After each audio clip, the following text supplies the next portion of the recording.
Shabbat Shalom. Our scripture reading for today is Luke chapter 3, verse 16, and Ephesians chapter 2, verse 13.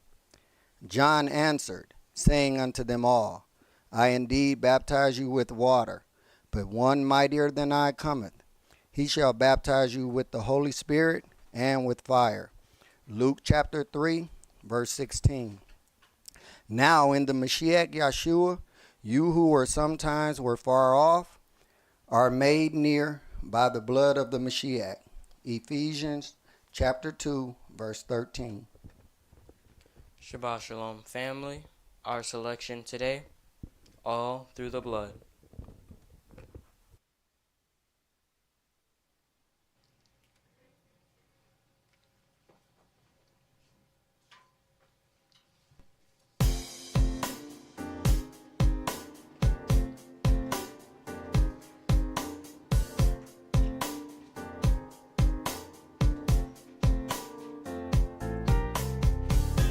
Shady green pastures, so rich and so sweet. Yah He leads his dear children all along. Oh yes, he does. Now sometimes on the mountaintop, in the darkness of night, Yah leads, He leads his dear children all along.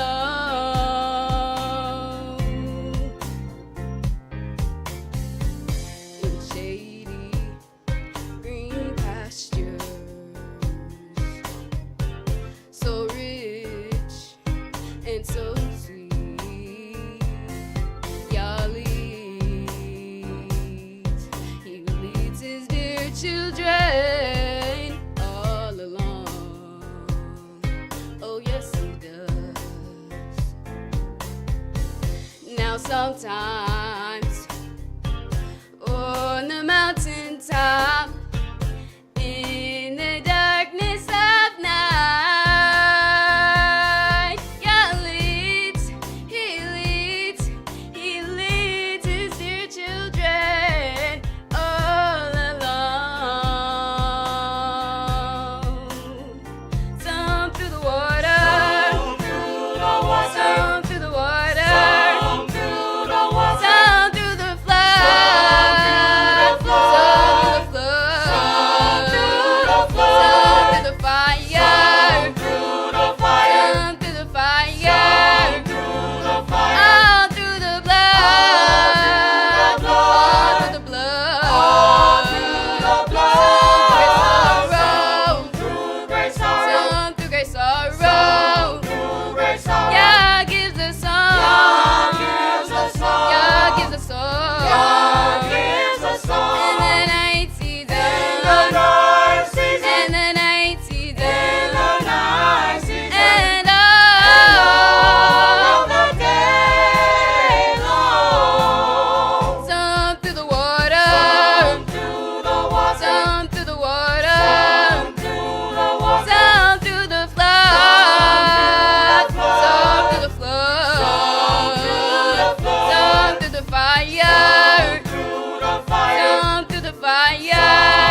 The oracles of the UCI.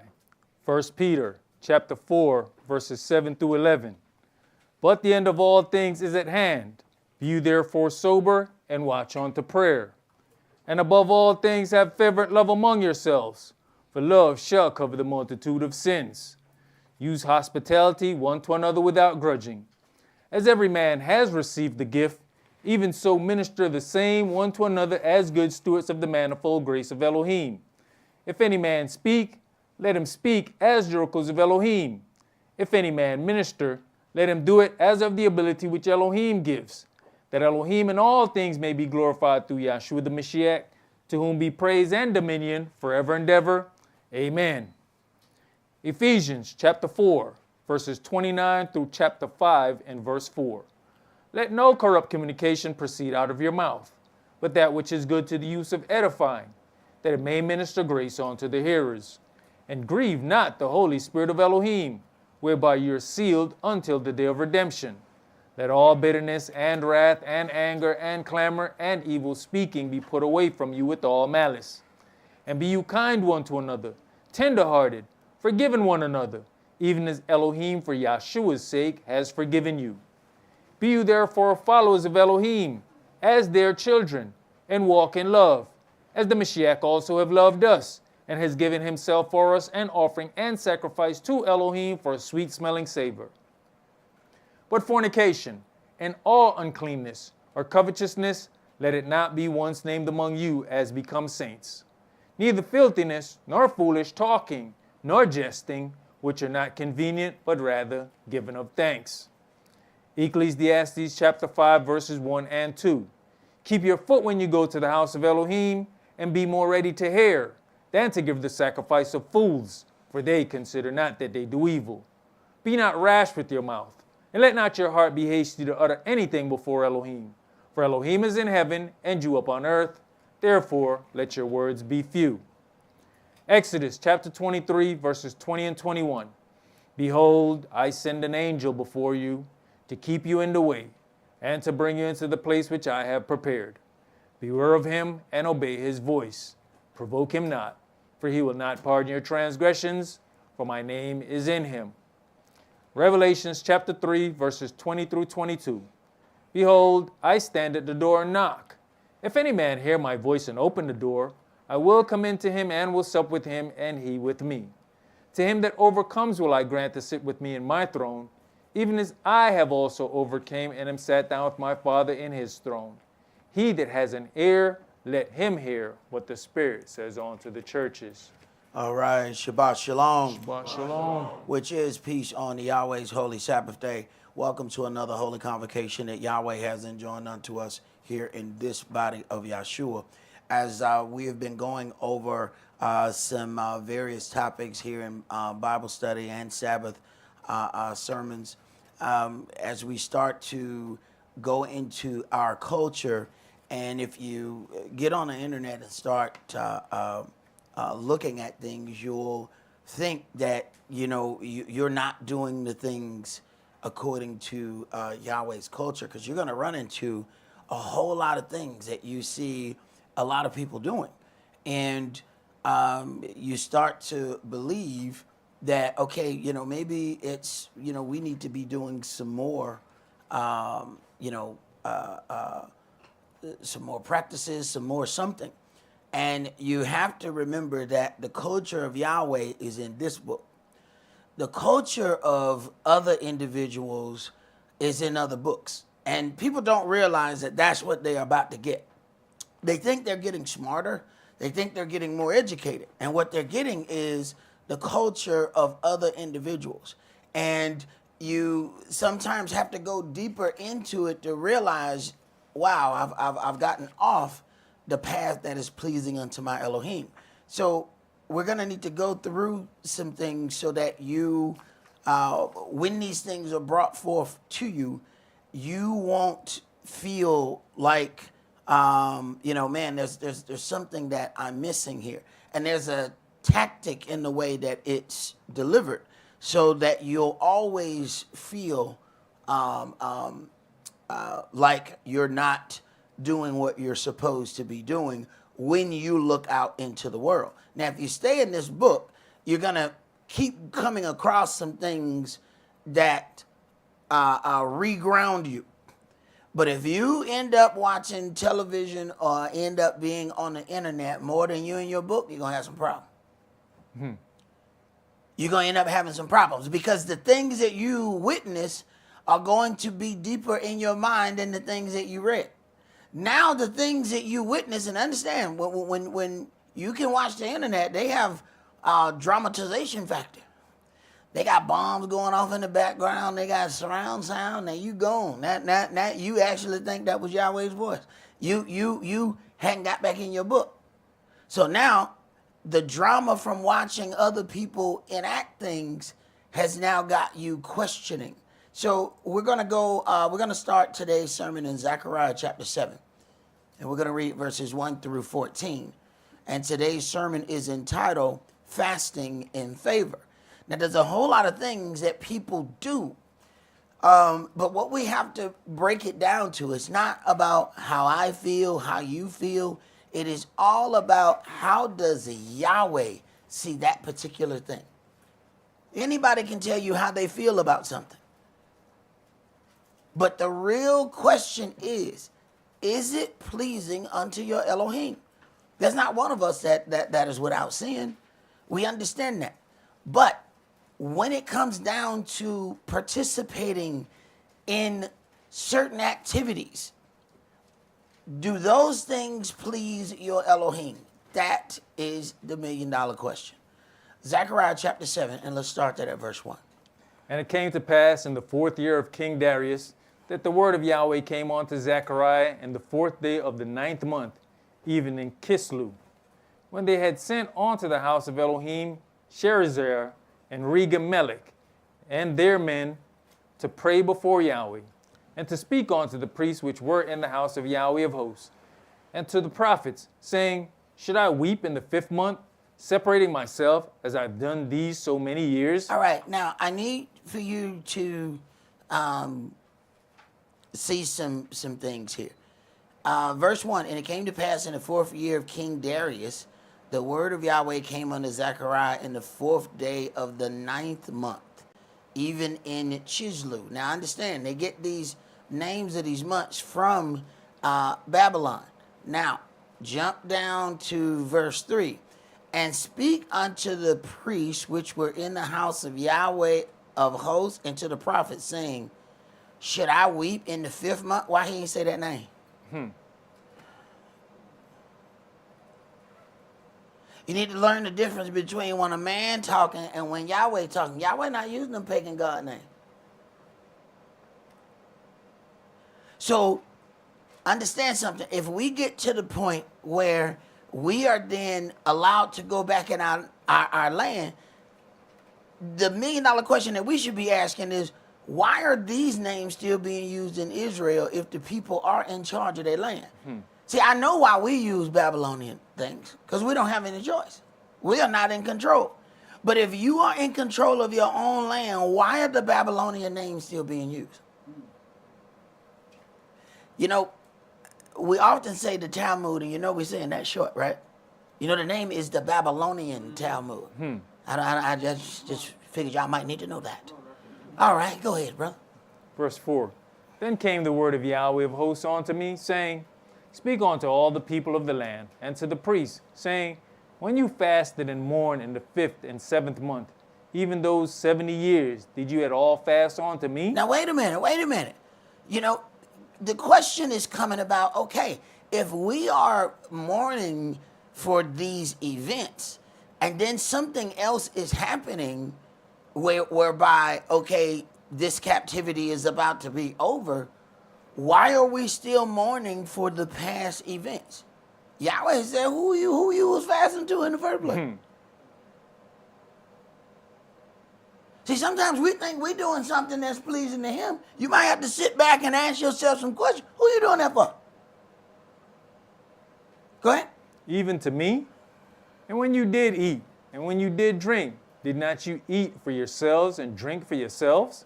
Should you not hear the words which Yahweh has cried by the former prophets, when Jerusalem was inhabited and in prosperity, and the cities thereof round about her, when men inhabited the south and the plain? And the word of Yahweh came unto Zechariah, saying, Thus speak Yahweh of hosts, saying, Execute true judgment, and show mercy and compassions every man to his brother. Those are the things that are pleasing unto Yahweh. See, we can walk around and talk about, I fast twice in a week. I do such and such. Yeah. But I watch how you treat people. So what is all your knowledge? What is all that doing? Go ahead. And oppress not the widow, nor the fatherless, the stranger, nor the poor, and let none of you imagine evil against his brother in your heart. But they refused to hearken, and pulled away the shoulder, and stopped their ears, that they should not hear.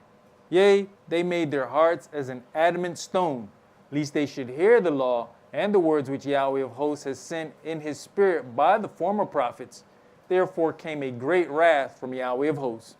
Therefore it is come to pass that as he cried, and they would not hear, so they cried, and he would not hear, says Yahweh of hosts. Right. See, Yahweh gonna wait. He gonna let us do all of that, whatever that is, we gonna do.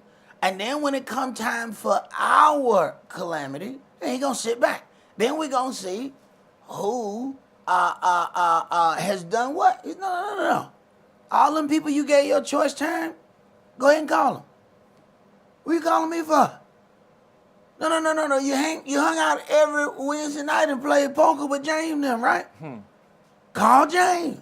Let me see if he can hear you.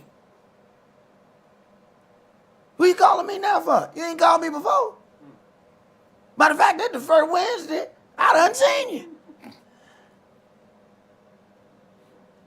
See, we've been having Bible study on Wednesday for years. Why I see you now? Oh, you said, oh, okay.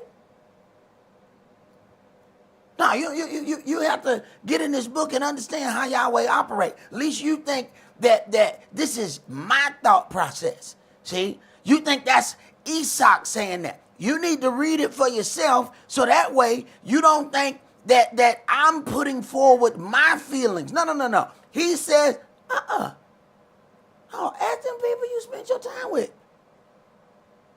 Ask them. Because whether you know it or not, you put them in the seat of your God. See, we're not just going to go out and say, I'm going to worship another God. No. You're going to sit somebody in his seat. Thereby worshiping that person as Elohim. You ain't going to call the person God. No, but you're going to give that individual all the time, energy, and finance, everything. You're going to give all that to that individual. You have chosen that as your God, and you don't even know it. Go ahead.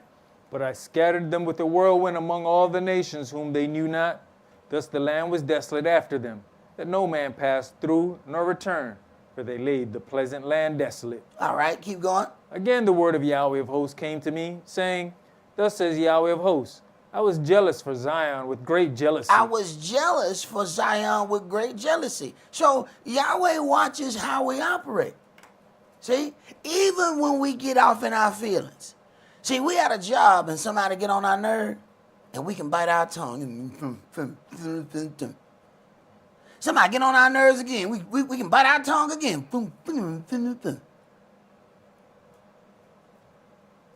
At 5:15, we get off. First person tick us off, we done threw up the bird. We done cussed them out. And wait a minute.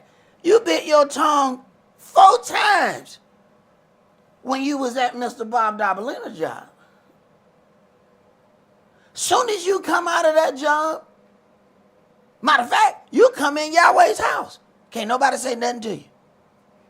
Can't nobody say nothing to you. Wait. Them folk was over to say whatever they wanted to say to you. You ain't had nothing to say to them. See, we don't even understand how we make Yahweh jealous. We think that we have to worship another God to make Yahweh jealous. Oh, no. No, he sit there and he watch our actions. Wow. So you let them call you out your name? You let them do you like this? You let them do, wow, okay. I'm going to see what's going to happen on the Sabbath day. I'm going to let somebody call you out your name. Let me see how you at.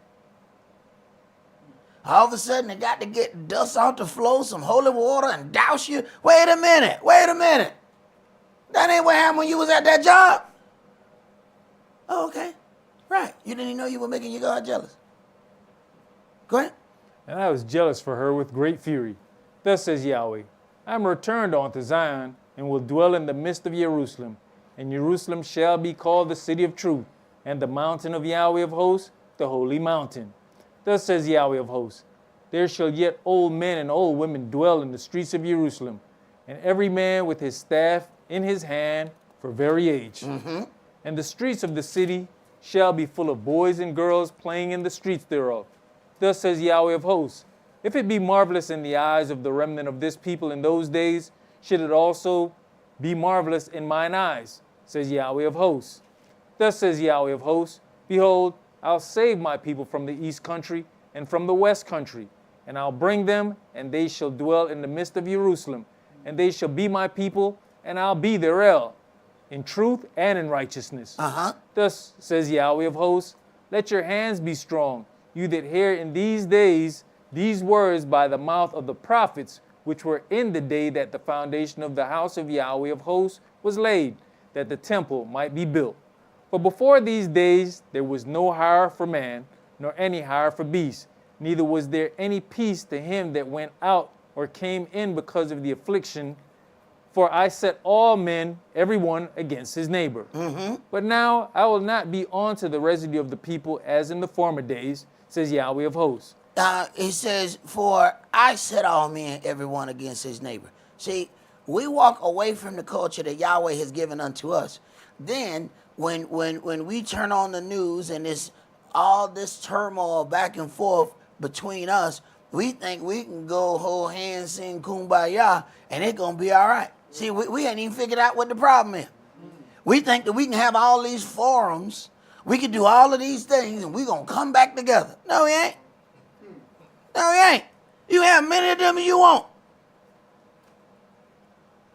Until we start dealing with Yahweh the way we supposed to, we can have many of them black caucuses. He laughing at us. Look at him. I got your caucus. Till you start dealing with this, he ain't paying that no attention. Go ahead. For the seed shall be prosperous, the vine shall give her fruit, and the ground shall give her increase, and the heavens shall give their dew, and I'll cause the remnant of this people to possess all these things. And it shall come to pass that as you were a curse among the heathen. Now, we have to then take a pause and look at some things. If anybody is believing that they are the descendants of Abraham, Isaac, and Jacob, then at some point when you were among the people, you were a curse to the heathen. Now I got the pause right there. You can't. This is why some people have to make believe turmoil. This is why they have to tell you about turmoil that doesn't really exist. Because as they go through this book, they know that they didn't go through these things. Go ahead.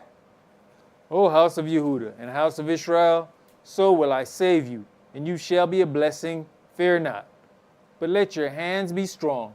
For thus says Yahweh of hosts, as I thought to punish you when your fathers provoked me to wrath, says Yahweh of hosts, and I repented not. So again have I thought in these days to do well unto Jerusalem and to the house of Yehudah, fear you not.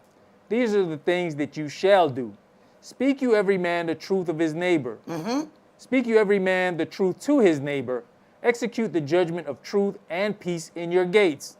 And let none of you imagine evil in your hearts against his neighbor. And love no false oath. For all these are things that I hate, says Yahweh. Right. So then we spend all our time dealing with things that are not pleasing unto Yahweh.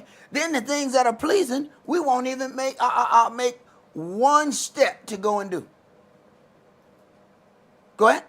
And the word of Yahweh of hosts came on to me, saying, thus says Yahweh of hosts, the fast of the 4th month, and the fast of the 5th, and the fast of the 7th, and the fast of the 10th, shall be to the house of Yehuda joy and gladness and cheerful feast. Therefore love the truth and peace. Wait a minute. All these feasts are these fasts that he's going to turn into feasts. He says, you are mourning for all of these events. I'm going to do away with all of that. So why are you putting your time and energy on fasting about these past events? Keep going. Thus says Yahweh of hosts, it shall yet come to pass that there shall come people and the inhabitants of many cities, and the inhabitants of one city shall go to another, saying, let us go speedily to pray before Yahweh, and to seek Yahweh of hosts. I will go also. Yea, many people and strong nations shall come to seek Yahweh of hosts in Jerusalem, and to pray before Yahweh. So the holy city is going to become a place where people all over the world feel free to go when his children return home. They are freely going up to go and pray. You got people around the corner that can't even go up the street.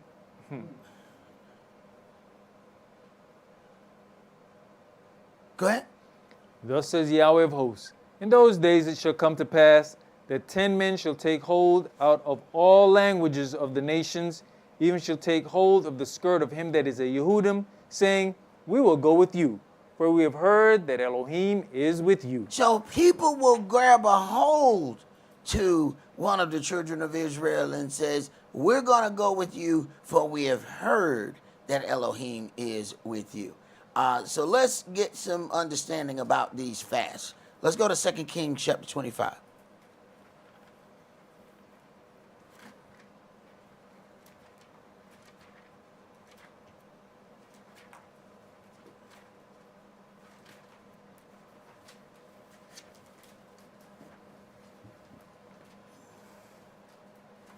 Second Kings chapter 25 and verse 1.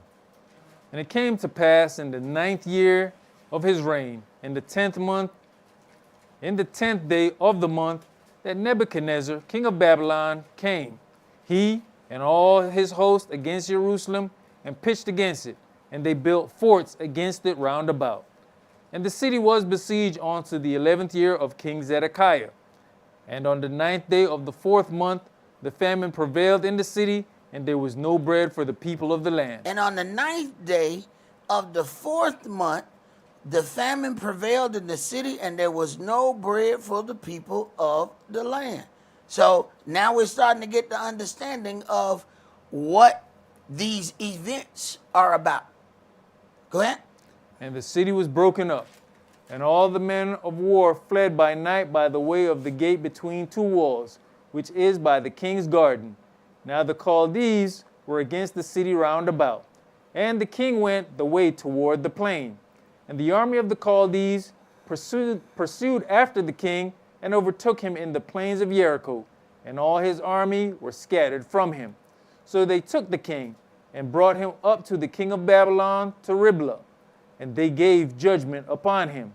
And they slew the sons of Zedekiah before his eyes, and put out the eyes of Zedekiah, and bound him with fetters of brass, and carried him to Babylon. And in the 5th month, on the 7th day of the month, which is the 19th year of King Nebuchadnezzar, king of Babylon, came Nebuzaradan, captain of the guard, a servant of the king of Babylon, unto Jerusalem. And he burnt the house of Yahweh, and the king's house, and all the houses of Jerusalem. So then we had the fast of the 4th month. Now we got the fast of the 5th month. They burned the house of Yahweh. Go ahead. And every great man's house burnt he with fire. And all the army of the Chaldees that were with the captain of the guard brake down the walls of Jerusalem round about. Now the rest of the people that were left in the city, and the fugitives that fell away to the king of Babylon, with the remnant of the multitude, did Nebuzaradan, the captain of the guard, carry away. But the captain of the guard left of the poor of the land to be vine dressers and husbandmen. And the pillars of brass that were in the house of Yahweh, and the bases, and the brazen sea that was in the house of Yahweh, did the Chaldees break in pieces, and carried the brass of them to Babylon. And the pots, and the shovels, and the snuffers, and the spoons, and all the vessels of brass wherewith they ministered took they away. And the fire pans, and the bowls, and such things as were of gold, in gold, and of silver, in silver, the captain of the guard took away. Right. Now, we may have great indignation right now against the Babylonians, not understanding that Yahweh put all of this in motion. Because every time he tried to reason with us, we would not hear the individuals who he sent.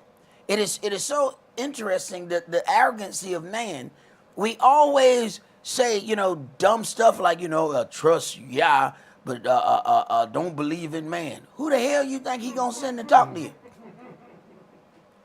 You think he gonna come down, he gonna part the clouds, he gonna sit the moon to the left, move the sun to the right, come down and sit down at 2814 Johnston Drive and talk to your ragged ass? That's what you think?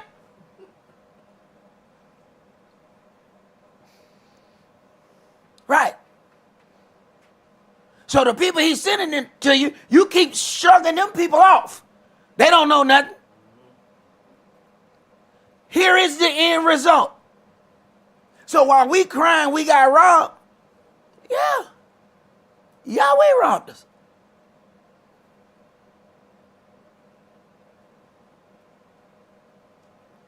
But what's really happening, he just getting his stuff back.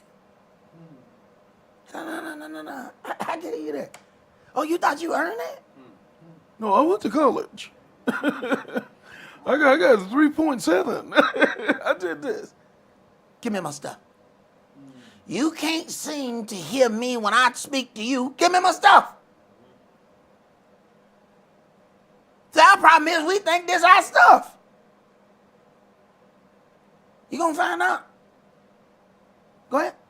The two pillars, 1C, and the bases which Shlomo had made for the house of Yahweh, the brass of all these vessels was without weight. The height of the one pillar was 18 cubits, and the chapiter upon it was brass, and the height of the chapiter 3 cubits, and the wreathen work, and pomegranates upon the chapiter round about, all of brass, and like unto these had the second pillar with wreathen work. And the captain of the guard took Sariah, the chief priest, and Zephaniah, the second priest, and the 3 keepers of the door. And out of the city he took an officer that was set over the men of war, and 5 men of them that were in the king's presence, which were found in the city, and the principal scribe of the host, which mustered the people of the land, and 60 men of the people of the land that were found in the city. And Nebuzaradan, captain of the guard, took these, and brought them to the king of Babylon to Riblah. And the king of Babylon smote them, and slew them at Riblah in the land of Hamath. So Yehudah was carried away out of their land.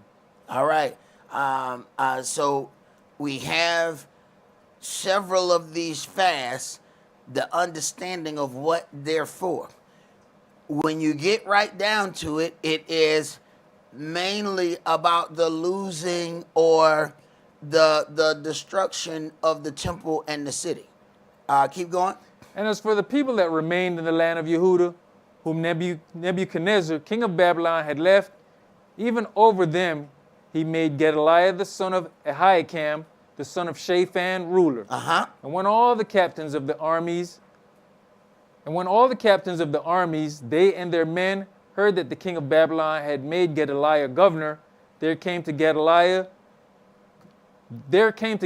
to Mizpah, even Ishmael the son of Nethaniah, and Johanan the son of Kariah, and Sariah the son of Tanhumeth, and Nephathath, and Yazaniah the son of Machathite, they and their men. And Gedaliah sware to them and to their men, and said unto them, Fear not to be servants of the Chaldees, dwell in the land, and serve the king of Babylon, and it shall be well with you. But it came to pass in the 7th month, that Ishmael the son of Nathaniah, the son of Ishlahama, of the seed royal, came, and 10 men with him, and smote Gedaliah, that he died, and the Yehudims and the Chaldees that were with him at Mizpah. And all the people, both small and great, and the captains of the armies arose and came to Egypt, where they were afraid of the Chaldees. So then now what we have is a situation of mourning about certain events, okay? So let's go to Jeremiah chapter 52, because we can read about these events in several locations.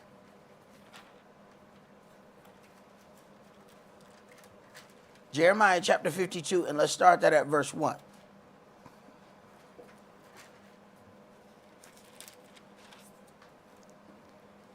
Zedekiah was 120 years old when he began to reign, and he reigned 11 years in Jerusalem. And his mother's name was Hamutal, the daughter of Jeremiah of Libnah.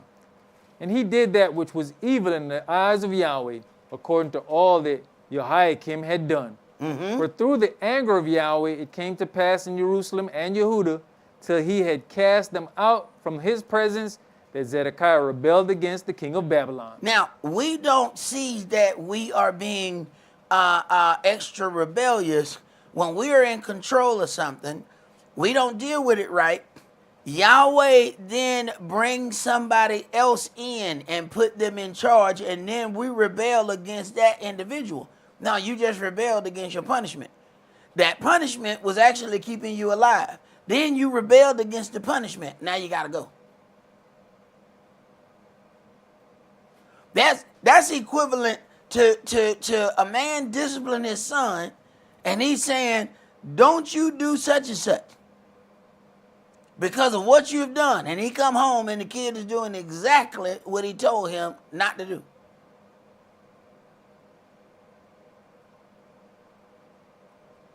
Go ahead.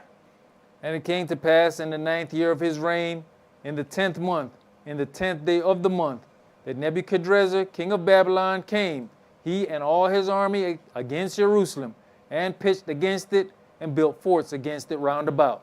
So the city was besieged on to the 11th year of King Zedekiah. And in the 4th month, in the 9th day of the month, the famine was sore in the city, so that there was no bread for the people of the land. And we're going to read something else that's kind of horrible about this situation here in the 4th month. Go ahead.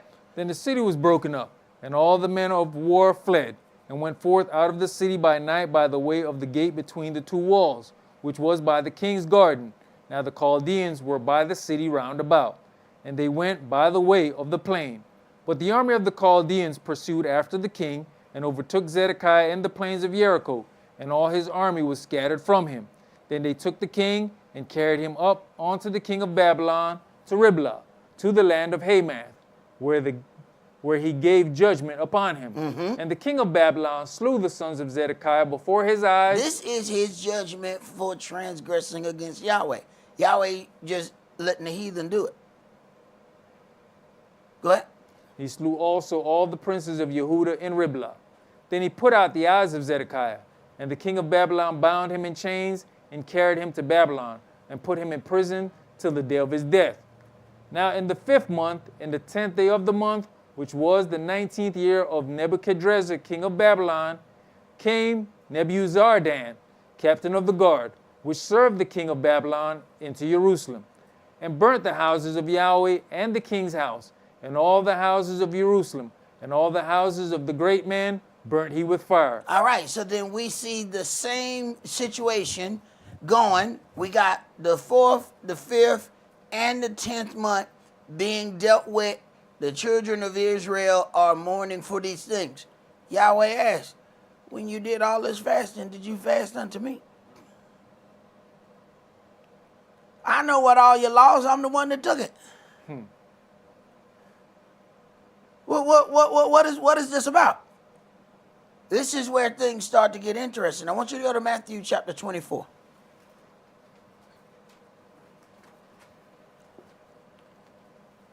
And you'll find that this is the reason why other books have to be put together.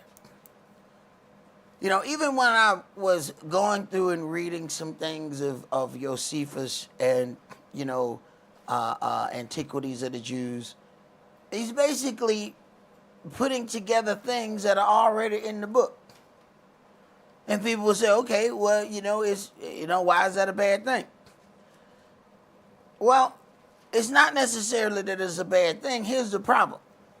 If you can put together another book about the Bible, but not the Bible, then that means you can leave out things that you didn't like. So then you will read this other book and think that you're reading something just as good, if not better, than the word itself. But that little line that they left out here, that little line that they left out there, they left that out because it was either exposing something that they like, and if it's something that they don't like, then their book might have a little extra in there. So you got to be careful when something sounds exactly alike. You have to put them things right beside each other sometime and go back and forth. And that's very tedious, and most people are not going to do that, for you to find the slight variations. Matthew 24 and start at verse 1. And Yahshua went out and departed from the temple, and his disciples came to him for to show him the buildings of the temple. Now, the buildings of the temple, understand. Now, we've covered that this was Herod's building, all right? We've covered that in past teachings, that Herod was an Edomite who, to establish his rule, went and married one of the women of Judah. So then we understand all of the things that we're seeing here in our day and time. It started way back, that this was the plan for this Edomite to establish himself as a Jew. Then that way he could say that his kid from her would be Jewish through their mama. Understand? Go ahead. And Yahshua said unto them, See you not all these things? Verily I say unto you, there shall not be left here one stone upon another that shall not be thrown down. Now wait a minute. We have, at this point, Yahweh has said, they said, should we fast the 4th, the 5th, the 7th, and the 10th month? Now I understand all of these things that have happened regarding the temple. Yahshua come in and say pretty much the same thing Yahshua said. There ain't going to be one building left upon another. So now if we add that to Yahweh's statement, what you fasting for? I'm tearing all that down. All you going to be is hungry. That's it. Because I'm tearing it down. And here come Yahshua. There ain't going to be one thing over here left standing. What y'all talking about? So we have all this fasting for something that can't possibly make any change. Yahweh asked the question. Here come Yahshua. You fasting when those things happen to a building that we know we're going to tear it down. So let's go into some of this tradition. Go to the next graphic, and this is the tradition, and these are the things that will cause you to witness the doings of other people, and you're going to think that maybe you are off. So Yahweh and Yahshua asked a question about this. So they have these fasts. The 9th of Oz is Tisha B'Av, is a full fast. The fast of Gedaliah, remember Gedaliah that we read about, all right? They call it Tizam Gedaliah. So this is the fast of Gedaliah here. Then we have the 10th of Tevet, Asara B'Tevet, is what that fast is called. And then we have the fast of the 17th of Tammuz, called Shiva Asara B'Tammuz. Now, we have all of these things. You will watch all kinds of hoopla, and you may be thinking, man, why are we not doing these things? two reasons. Yahweh said, what you doing? And Yahshua said, ain't nothing left gonna be left standing over here anyway. What you fasting for? So when you browse through the internet and run into these rituals, I need for you to not have low self-esteem when you run into it. Because these rituals don't just come, it ain't just that simple. It's a whole lot of other things that are included in this. All right? So let's read a little bit about the fast of Gedaliah. Go to the next graphic, and I want you to read that for me, please. It falls on the third day of the month of Tishri. Which is a pagan name that they still holding on to. And if you are in control of your land, you can change the names of the month at any time. That land yours. You can say, you know what, we ain't calling that. We ain't saying that name no more. We ain't saying none of these names no more. We're going to say it how Yahweh gave it to us. But if you actually are from Babylon, then you really don't want to change those names, now, do you? Why would you want to change a Babylonian name if you're reading the Babylonian Talmud and you are actually a Babylonian? There's no desire for you to change any of those things. Just, just a question. Go ahead. The day following Rosh Hashanah, and harkens back to the days of Gedaliah ben Ahikam, who was a Jewish official appointed by the Babylonians after the destruction of the first temple. All right, that's all you need to go. Let's go to the next graphic. The fall of Jerusalem. The 10th of Tevet marks the beginning of the siege of Jerusalem that would continue with the breach of the walls of Jerusalem on the 17th of Tammuz and culminate with the destruction of Jerusalem on the 9th of Av. Now, if your claim to fame is more about the possession of the land, then everything needs to point to the land. If Yahweh is establishing himself with you in the heart of how you're dealing, then your focus need to be something else. See, we can't focus on all of these things that happen within the land. See, there's Israel the land, and then there's Israel the people. Go ahead. I had a question. Go ahead. These names are Babylonian names of months, right? Uh-huh. But they say they've always been the land and always speak the language. Uh-huh. So why are you using Babylonian names in your feast? $1 million question, brother. If you have been in the land and you've constantly been in the land, why in the hell do we have anything about Tammuz? It should have automatically. See, we had to find out that Tammuz was the name of another god. Gradually. If you were already keeping the culture, you knew it automatically. So how is it generation after generation still have something going on for Tammuz? Go ahead. Fast days on Shabbat. And if you are fasting on Tammuz, ain't that weeping? Aren't you mourning for Tammuz? How are you not that which is listed in this scripture? Go ahead. In the fast of Gedaliah, the 10th of Tevet, the 17th of Tammuz, or the 9th of Av should fall on the Shabbat. Their observance is postponed until Sunday. The fast of Esther can never fall on the Shabbat. Now, these are the things that I start running into about Jewish tradition.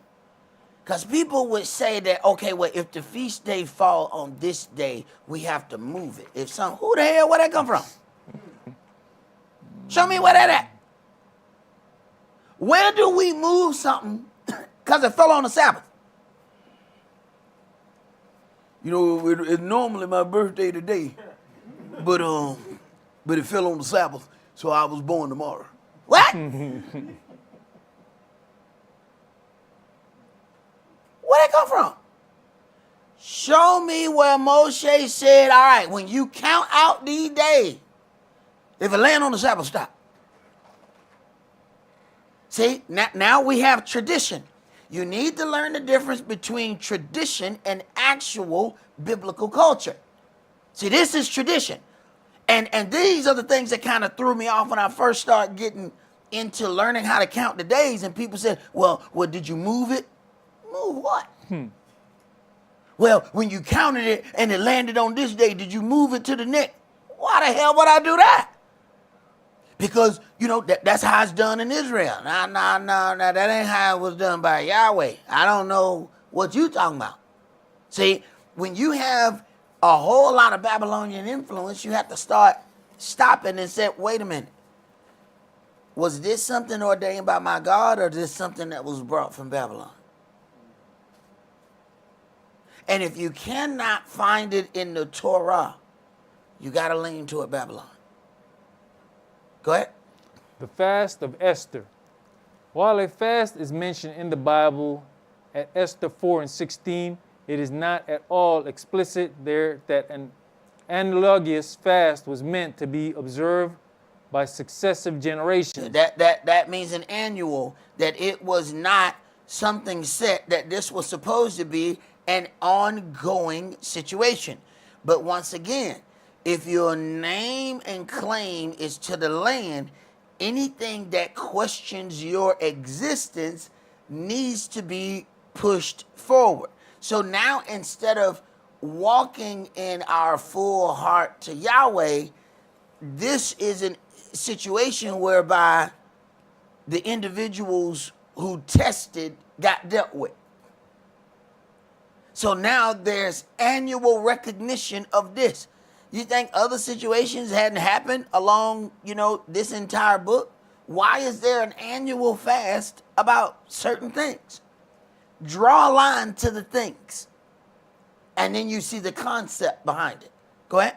Its ongoing observance was an addition of the rabbis of ancient times. Okay, I'm going to need you to read that again. Its ongoing observance was an addition of the rabbis of ancient times. Okay, in other words, they added it and said this is something we need to do every year.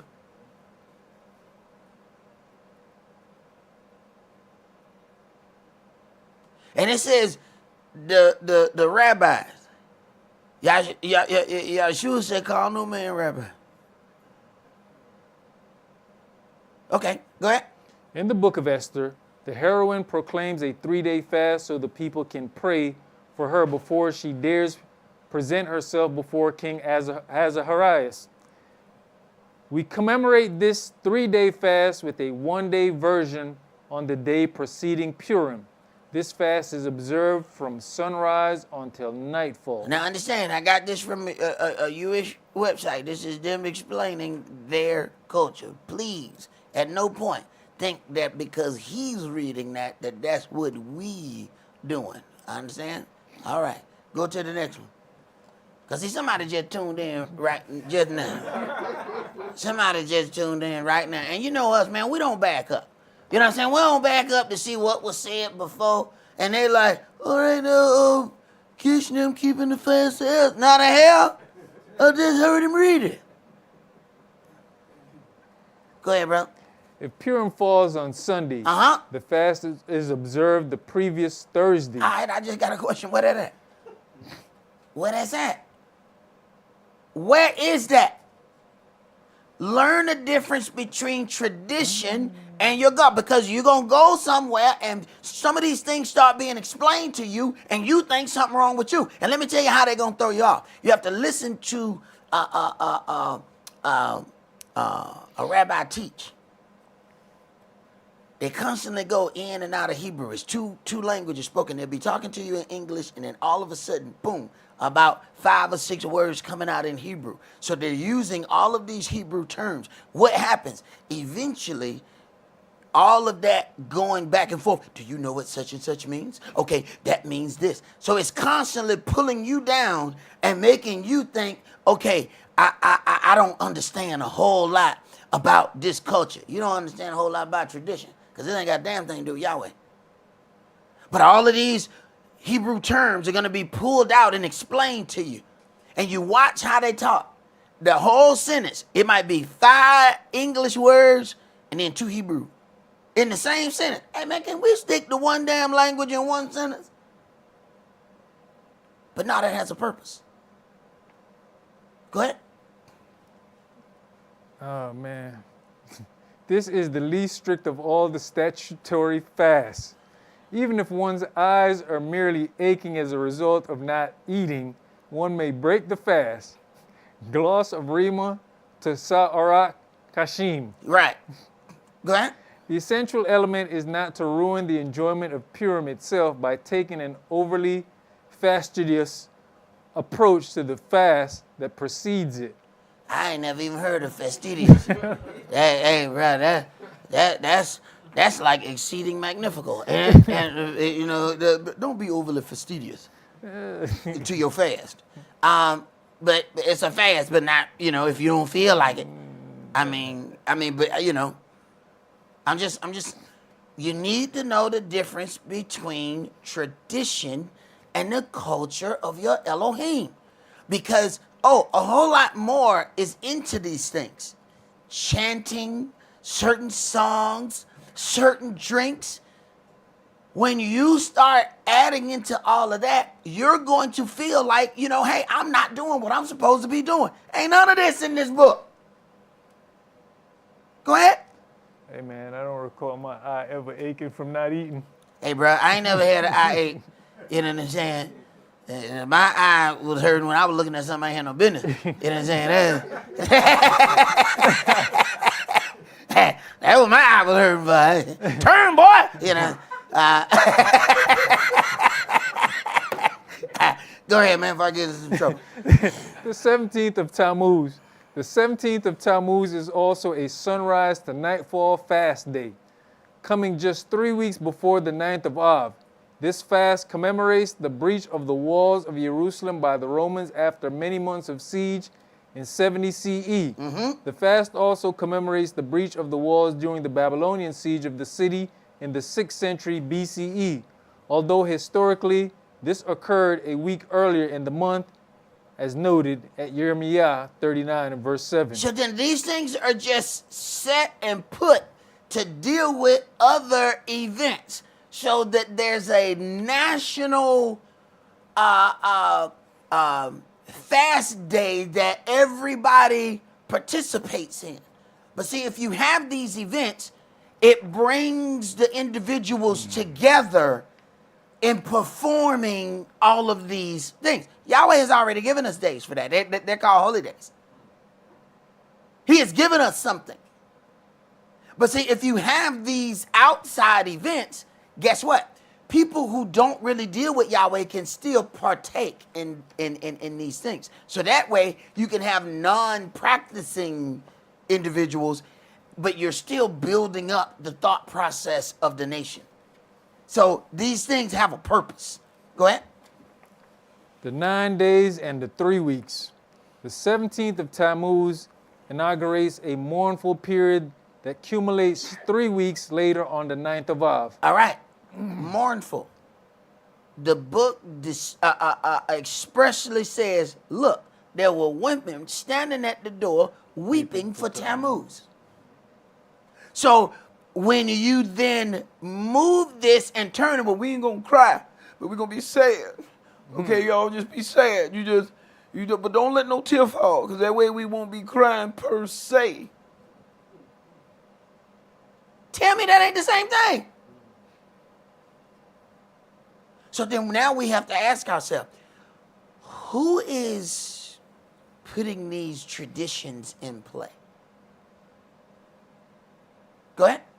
This period, popularly called the 3 weeks, is observed as a time of communal sadness and mourning.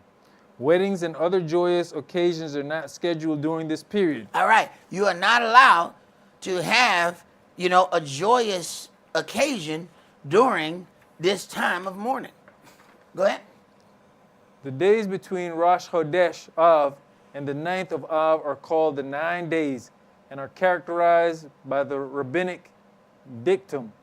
When Av begins, our joys is diminished. Okay. And then it says Mishnah Ta'anit 4:6. It's telling you where this is written. It's telling you where this is coming from. All right? So it didn't say Torah. I need you to pay attention to each one of those things that we've read, where it says it come from. None of it said Torah. That means that some other individual wrote about it. And now they're using what the individual wrote about it as the stance to say that it is accurate. Go ahead. 3 weeks later, the great fast of the 9th of Av recalls the destruction of Jerusalem during both sieges. During both sieges. So we're going to take both things and put them into that. And now there is a national fast, all right? Which people can do whatever that is they want to do. But you have to at some point weigh that with what Yahweh feels. Go ahead. At Jeremiah chapter 52 and verse 12, the prophet gives the precise date for the destruction of the city as the 9th of Av, but this is not taken into account in our liturgical calendar. Except on Shabbat, it is customary to refrain from eating meat and drinking wine during this 9-day period. Sa'arat Sha'im 55:1-9. Where several variants of this custom are listed. What the variants of this custom are listed there. So when you start getting some of the thought process, it is customary to refrain from eating meat and drinking wine during this 9-day period. So when we get some of the thought processes of what we partake in, understand, we're mixing the word of Yahweh with somebody else's tradition. Go ahead. The reason for both prohibitions is simply that meat and wine are commonly associated in our tradition with joy and celebration. Others observe still other restrictions of public celebration during these final days leading up to the 9th of Av. On the Shabbats that fall during the 3 weeks, special Haftarah. And I don't know, what that book is. It do look like tarot, though. Don't. Go ahead. Special Haftarot that emphasize the sad themes of the season are read. The Haftarot for the first Shabbat is Jeremiah chapter 1. So now we're dealing with other ritualistic things that are taking place. Now imagine if you just said, you know what, I want to get closer to my Elohim. So then you pick up the book. You realize you're not running into any of this, right? So then when you witness this, now you're starting to feel like, okay, I must be doing something wrong. And then to explain it, you are then given another book. Now, that other book is going to go through all of these things. The problem is, who put that in that book? And why didn't Yahweh tell Moshe? Why he didn't tell? He said, I don't do nothing until I tell my servants, the prophets, first. So if I'm going to get direction, that direction has to come from a prophet. You can't tell me that you are a priest or a rabbi and you have instructions that we all need to change what we're doing. Yahweh said, no, I'm going to tell one of them. All right. And then when he does it in a way. You can't just have, okay, well, this one individual wrote in a book, so this is how we need to change this practice. We have to then go back and say, okay, is this going to violate something that Moshe said? Well, now I got a problem. Go ahead. Jeremiah chapter 1, verses 1 through 2 and 3. For the second, Jeremiah chapter 2, verses 4 through 28, chapter 3 and verse 4, and chapter 4, verses 1 through 2. And for the third, it says chapter 1, verses 1 through 27. All right, go to the next graphic. The last Shabbat is called Shabbat Hazan, a name derived from the opening words of that week's Haftarah. So then, as each things are read, and then these things are probably read in, the language that other people speak, then once again, if you're watching this, you are becoming lower and lower as far as what you think your stance is with your Elohim. Go ahead. There are numerous customs regarding the use of the melody used to chant the Book of Lamentations. I need you to read that again. There are numerous customs regarding the use of the melody used to chant the Book of Lamentations on the 9th of Av during this introductory period. Okay, let me tell you something. once you're getting into some chanting, all right, you have to, where do we get into this book and there's chanting? See, we allow too much room for other things to be given unto us. You know, where do we read where any of the prophets, Yahweh got them together and said, all right, let's get a little chant going on? Go ahead. Much of the Haftarah on Shabbat Hazan is chanted to this special trope. For example, similarly, some sing parts of Lika Dodia to the tune of Eli Tizian, one of the most popular derigs sung on the 9th of Av during the Kabbalah Shabbat service leading into Shabbat Hazan. All right, so these are the traditions.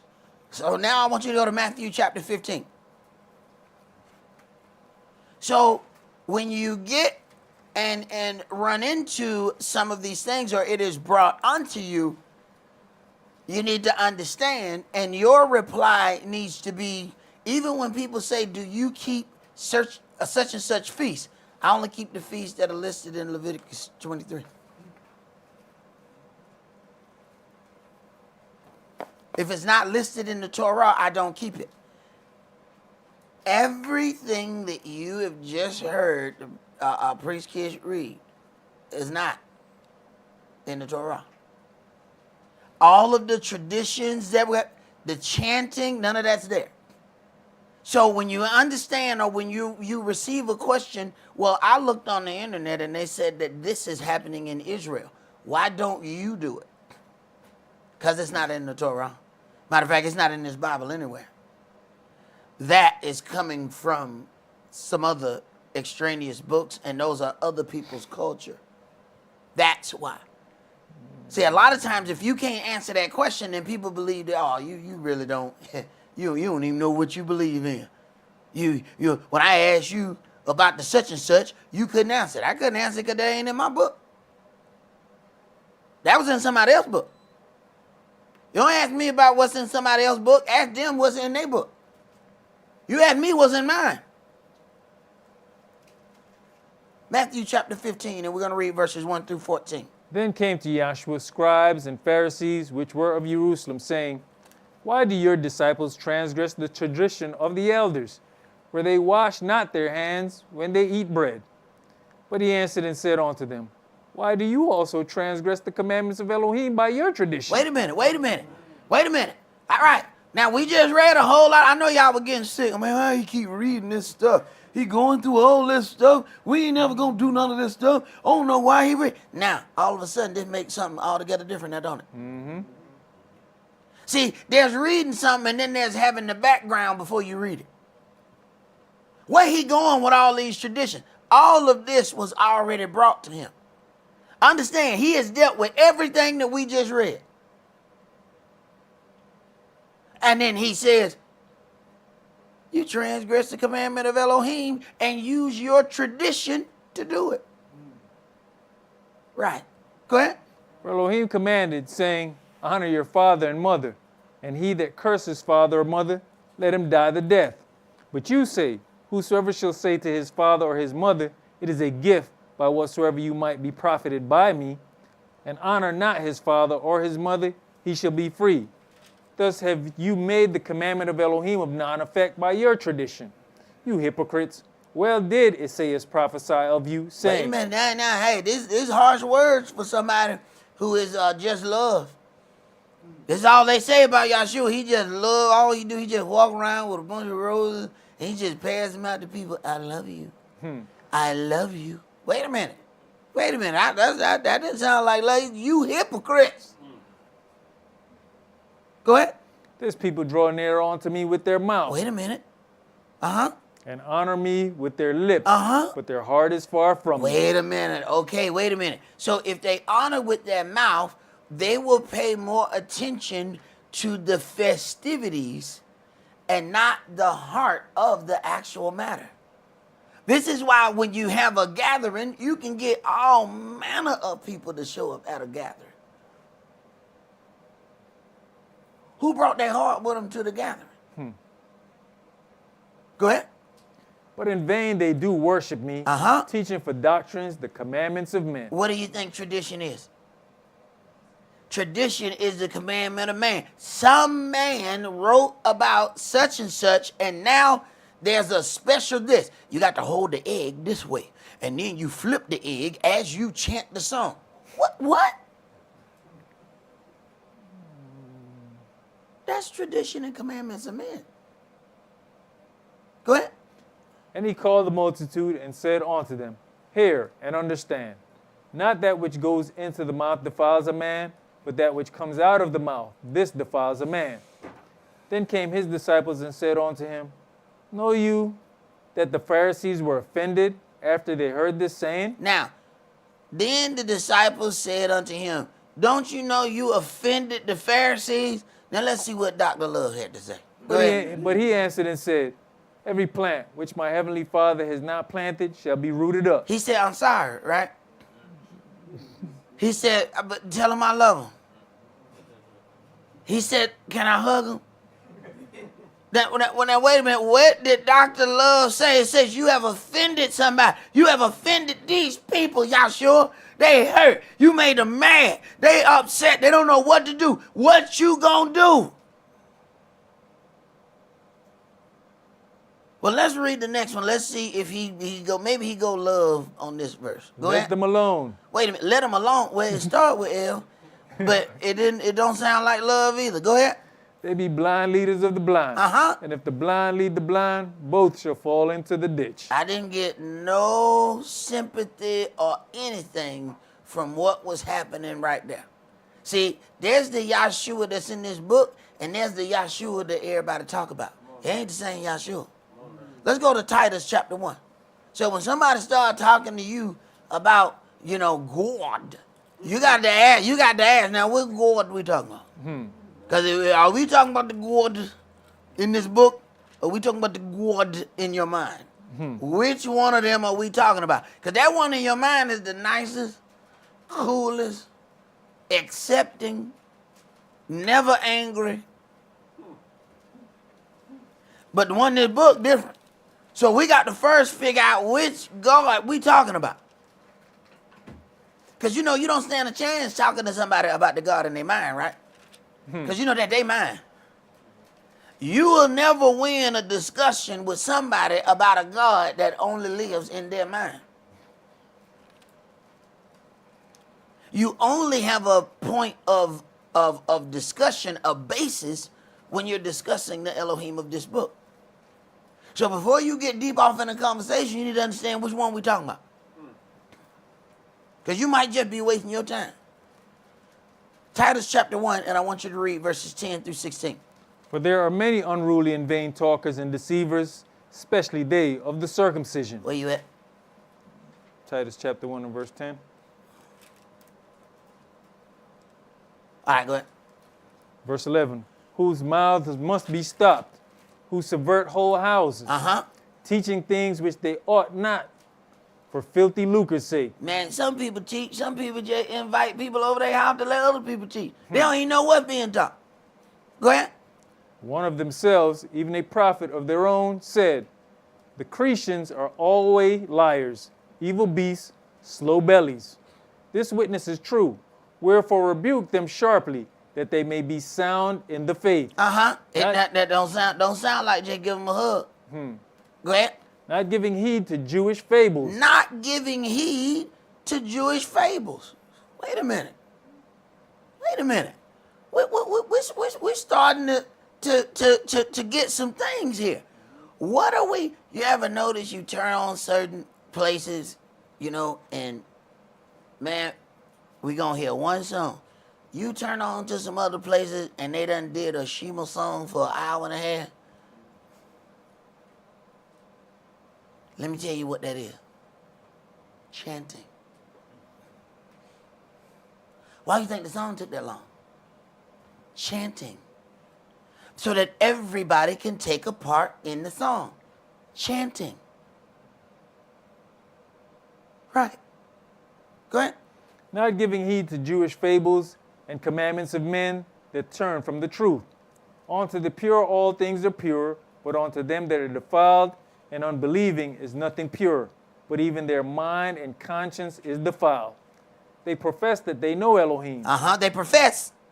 but in works they deny him. Wait a minute. He says, well, have he says prophesied of you hypocrites. For you come near me with your mouth. He says they profess that they know Elohim, but in works they deny him. So then my elder would always say, what you do? Oh, okay. You love Yahweh with your mouth. Go ahead. Being abominable and disobedient, and unto every good work reprobate. All right. Let's go to Isaiah chapter 58.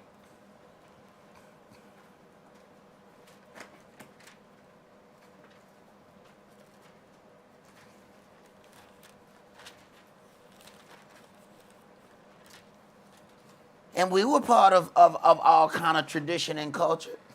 When coming out of Christendom, I would, hey, we partied on New Year's night,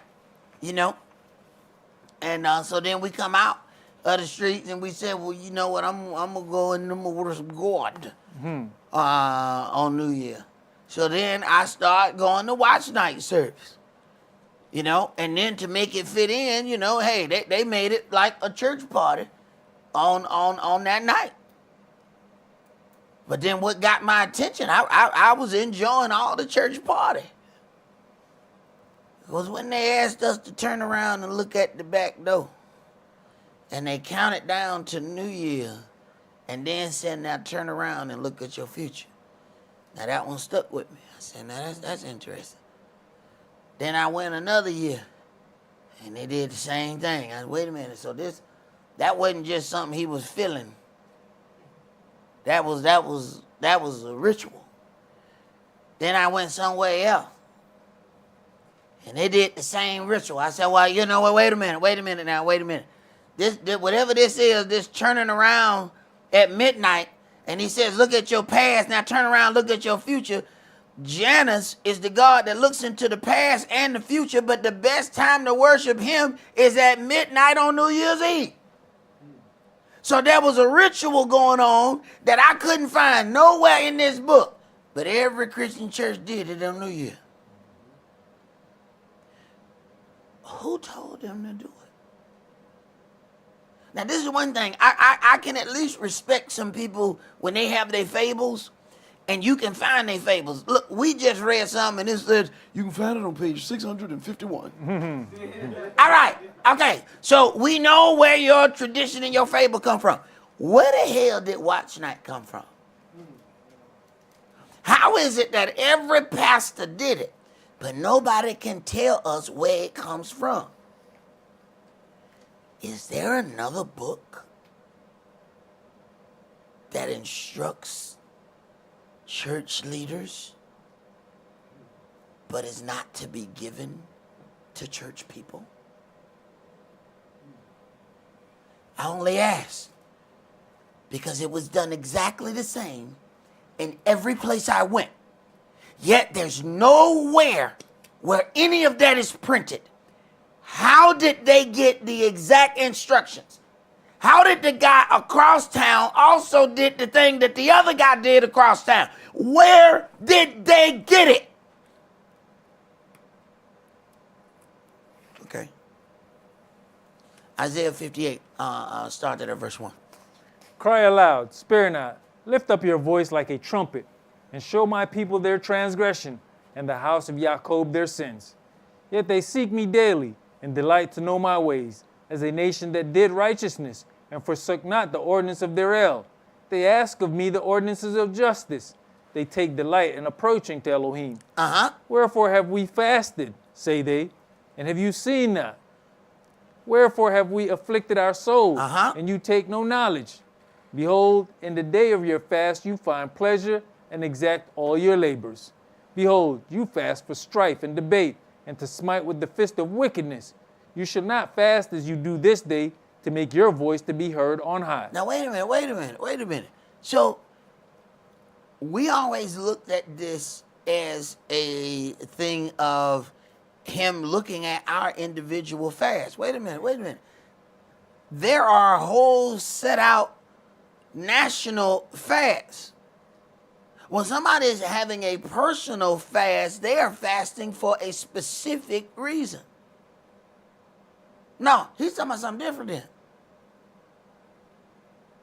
No, you fasting for something else. Oh, go ahead. Is it such a fast that I have chosen? A day for a man to afflict his soul? Is it to bow down his head as a bulrush and to spread sackcloth and ashes under him? Will you call this a fast, an acceptable day to Yahweh? Is not this the fast that I have chosen? To loose the bands of wickedness, to undo the heavy burdens, and to let the oppressed go free, and that you break every yoke? You know, when you really feeling a certain way about something, it is hard to still be in the angry place when you say, you know, I want something better. All right, so you want this better for you. All right, so why that guy still tied to the tree? Well, I want something better for me. Okay, so if you want something better for you, why don't you let him go? No, I said I want it better for me, not for him. Oh, okay. Right. You clearly do not understand how your Elohim works. Go ahead. Is it not to deal your bread to the hungry, and that you bring the poor that are cast out to your house? When you seat the naked, that you cover him, and that you hide not yourself from your own flesh? Then shall your light break forth as the morning, and your health shall spring forth speedily, and your righteousness shall go before you. The glory of Yahweh shall be your reward. Then shall you call, and Yahweh shall answer. You shall cry, and he shall say, Here I am. If you take away from the midst of you the yoke, the putting forth of the finger, and speaking vanity, and if you draw out your soul to the hungry, and satisfy the afflicted soul, then shall your light rise in obscurity, and your darkness be as the noonday. And Yahweh shall guide you continually, and satisfy your soul in drought, and make fat your bones, and you shall be like a watered garden, and like a spring of water, whose waters fail not. And they that shall be of you shall build the always places.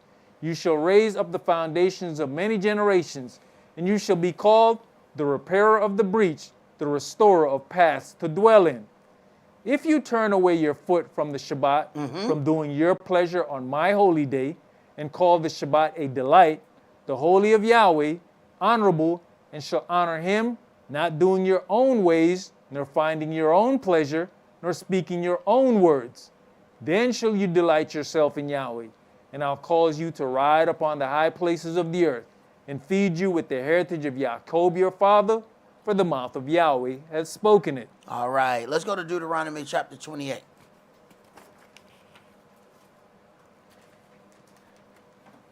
See, some of the explanation that we have been given for what was called culture, which are more of, rituals and whatnot, was said to be, like you mentioned earlier, that because people were still amongst their culture. If you read this book, you're going to find out that Yahweh told us that he would punish us if we didn't do the things in his land. The punishment increasingly got worse. So the first punishment may be 3, 4, 5 years. All right, we cry unto Yahweh, he, brings us back. This keeps going on, back and forth, back and forth, back and forth. Eventually, then the punishments get longer, okay? So understand, it's building up to this. But Yahweh had already said, all right, if you keep going, I'm going to tell you what I'm going to do, as a end result, that by the time I'm done, you ain't going to even remember who you are. Okay, Deuteronomy 28, I want you to start at verse 47. Because you serve not Yahweh your Elohim with joyfulness and with gladness of heart, for the abundance of all things. Uh-huh. Therefore shall you serve your enemies, which Yahweh shall send against you, in hunger, and in thirst, and in nakedness, and in want of all things. And he shall put a yoke of iron upon your neck, until he have destroyed you. Now, how is it that we don't see any rituals concerning this? This is in the Torah. This is not in some extraneous book that we found in the attic, in some, little box. No. This is the original writing that Yahweh has left unto his people. Why don't we see any traditions? Why don't we see any mock rituals of marching down the street and yoked up and in chains?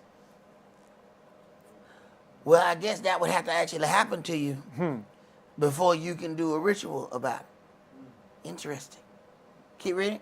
Yahweh shall bring a nation against you from far, from the end of the earth, as swift as the eagle flies, a nation whose language you shall not understand. Now, he really did something when he put in there as swift as the eagle flies, because the symbol for America is the eagle, the symbol for Rome is the eagle, and because Herod, the Edomite who married a Jewish woman, was in league with the Romans and put an eagle on top of the temple. Go ahead. A nation of fierce countenance, which shall not regard the person of the old, nor show favor to the young.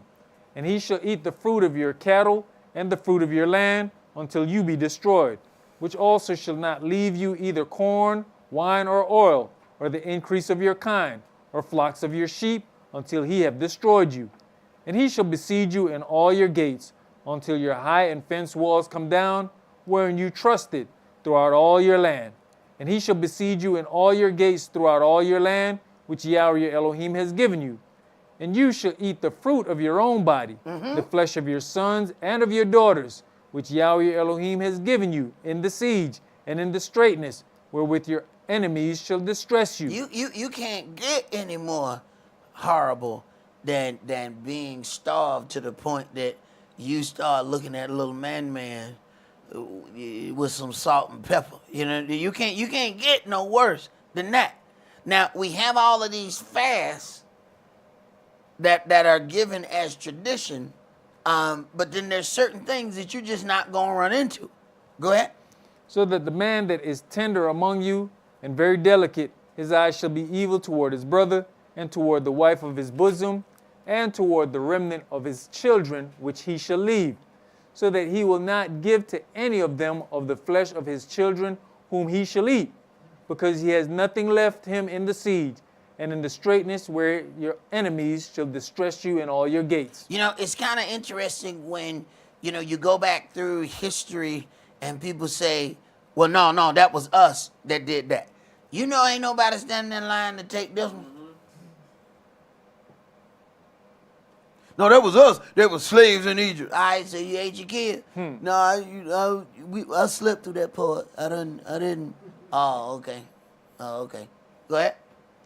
The tender and delicate woman among you, which would not adventure to set the sole of her foot upon the ground for delicateness and tenderness, her eyes shall be evil toward the husband of her bosom, and toward her son, and toward her daughter, and toward her young one that comes out from between her feet, and toward her children which she shall bear.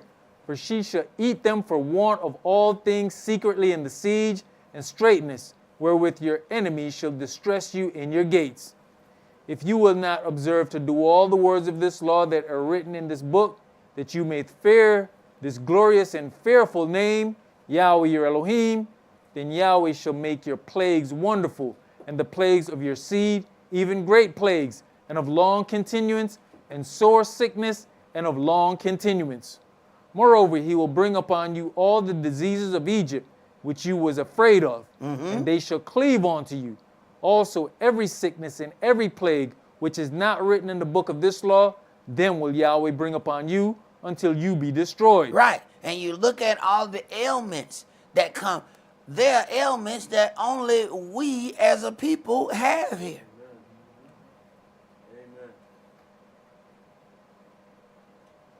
Go ahead. and you shall be left few in number, whereas you were as the stars of heaven for multitude, because you would not obey the voice of Yahweh your Elohim.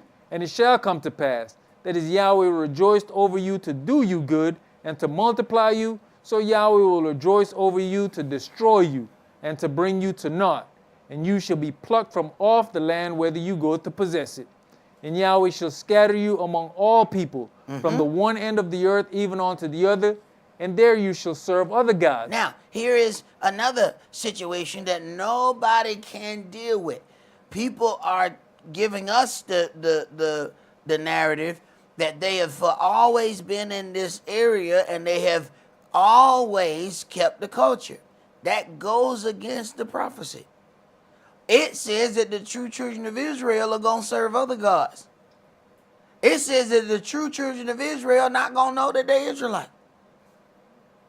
How is it that you've always known? Keep reading. Which neither you nor your fathers have known, even wood and stone. All right, wood is the cross, the stone is Islam. So the true children of Israel are going to come out of Christianity and Islam. Go ahead. And among these nations shall you find no ease, neither shall the sole of your foot have rest. But Yahweh shall give you there a trembling heart, and failing of eyes, and sorrow of mind. And your life shall hang in doubt before you, and you shall fare day and night, and shall have non-assurance of your life. Right. While we standing in line talking about the black vote, we still getting shot, unarmed, on video, and they tap the killers on the hand. Now, we done had a so-called black president and one who played the saxophone and smoked weed. They said he blackish. Yet, none of these things have been dealt with when it comes to us. But yet there are laws that you can't even say things against other people. If you even try to boycott them, you could lose your job. But we sitting here talking about the black vote. Now, how other people get laws specifically for them, but we lining up in droves to vote for something. Right. Who the hell they voting for? How they get all these laws specifically for them? That no matter what they do, you can't say nothing about it.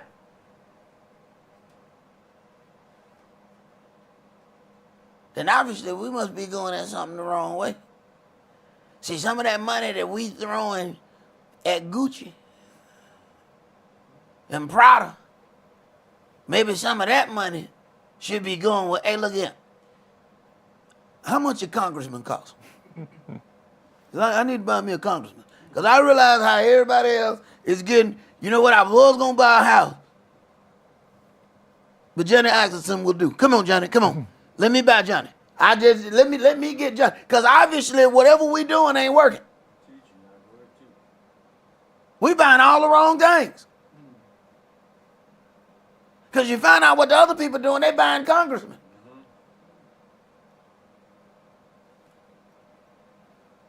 That's how somehow other people are getting specific laws to help them and their specific businesses. But we the ones standing in line and still end up getting the short end of the stick. How you play a game for 100 years and still don't know how to play? We the only people play a game 100 years and still ain't learning how to play. How long it take for you to play Uno to realize, damn, they about to hit me with that draw too? How long do it take? Man, she about to change the color of the yellow. Damn! She about to change the color of the yellow. You can see that she about to change. She got the look on her face. She about to change the color.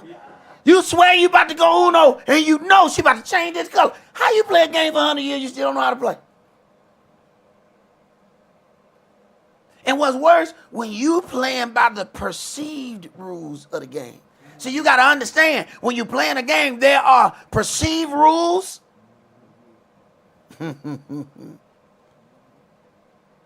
Right.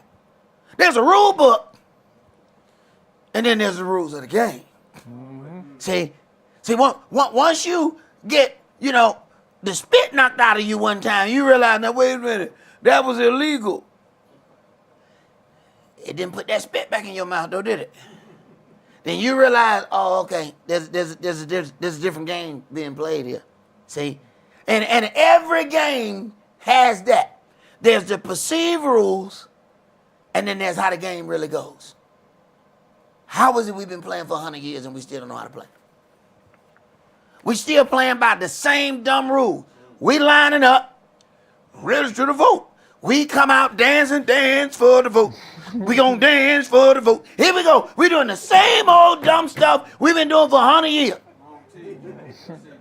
You got folk out there pop like we're gonna pop luck for the vote. We still in the same damn predicament.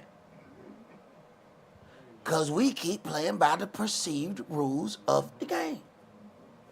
Yeah, these other folk just went right there, put their money together, and put it on the table. I'd like to buy Johnny Isaacson, please. Thank you. Somehow, all their wants and desires have gotten taken care of. And you know what I didn't see? I ain't see a bunch of yarmulkes in the line voting.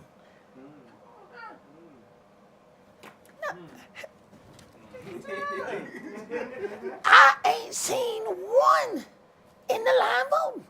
Well, how is it that they get everything they want? We still play, and we got money. We got money. Find all the Escalades and all the spaceships. We got Lamborghini. We got cars you can't even pronounce. But we ain't got no congressman in that back. Open up the trunk. What a congressman at? You ain't got no congressman in there? When are we going to start buying things that's going to make change? That house on the hill ain't going to bring change. Find out what everybody else buying. How is it all these changes happen, but they ain't voting? They not in the line. They using us to stand in the line and sit there and laugh at us. And then they go and buy the people who we voted for. And all we had to do was put the money together, and it should have been an auction. 25, 35, over 45. I tell you what I get 45 for the brother with the cornrows. Come on. Come on. Let's make them auction. Come on. Now let's put this money in the pool, and let's just buy Johnny. Everybody else doing it. They call it lobbying.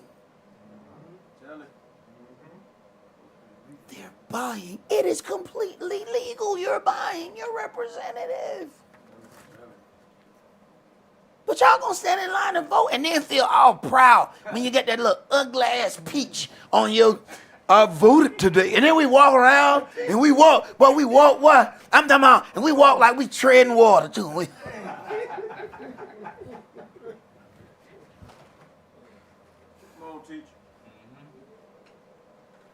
Right. You thought your vote meant something. But somebody else is finna buy that person that you voted for. And they gonna get everything they want. You, on the other hand, get nothing. And you stood in the line for hours. Right. Go ahead, Bree. In a situation where you can't buy it, you intertwine yourself in the system by grooming your own people. Like you said, you don't see no yarmulkes in the line, right? Right. Herod married what? There you go. And there was pillow talk to get to know her people, right? Right. The woman who is vice president is married to what? Right. And we seen a lot of stuff go through for them recently, right? Right. Okay. Right. Everybody know how to play Uno except us. It's like, dang, you don't know what a reverse is? You didn't see that coming? Go ahead, Pri. Verse 67. In the morning you shall say, "Would Elohim it were evening." And at even you shall say, "Would Elohim it were morning." For the fear of your heart wherewith you shall fear, and for the sight of your eyes which you shall see. And Yahweh shall bring you into Egypt again with ships. I ain't seen no rituals on this either. I ain't seen no rituals with the ships going down the street, the people in chains. Where these rituals at? Go ahead. By the way whereof I spake unto you, you shall see it no more again, and there you shall shall be sold unto your enemies for bondmen and bondwomen, and no man shall buy you. All right, let's go to 2 Kings chapter 6, because he talked about this famine and siege that was going to be so bad that you were going to eat your own children.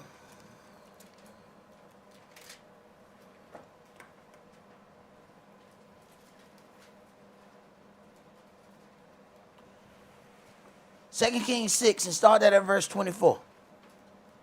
And it came to pass after this, that Ben-Hadad, king of Syria, gathered all his hosts, and went up and besieged Samaria.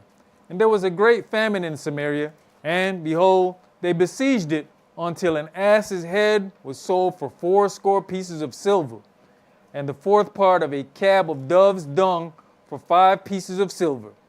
And as the king of Israel was passing by upon the wall, there cried a woman unto him, saying, Help, help my master, O king. And he said, If Yahweh do not help you, when shall I help you? Out of the barn floor or out of the winepress? And the king said unto her, What ails you? And she answered, This woman said unto me, Give your son, that we may eat him today, and we will eat your son tomorrow. So we boiled my son and did eat him. Where's the ritual for that one? Go ahead. And I said unto her the next day, Give your son, that we may eat him. And she has hid her son. And it came to pass. That old classic switcheroo, ain't it? Yeah, let's eat your kid first. Yeah, go ahead.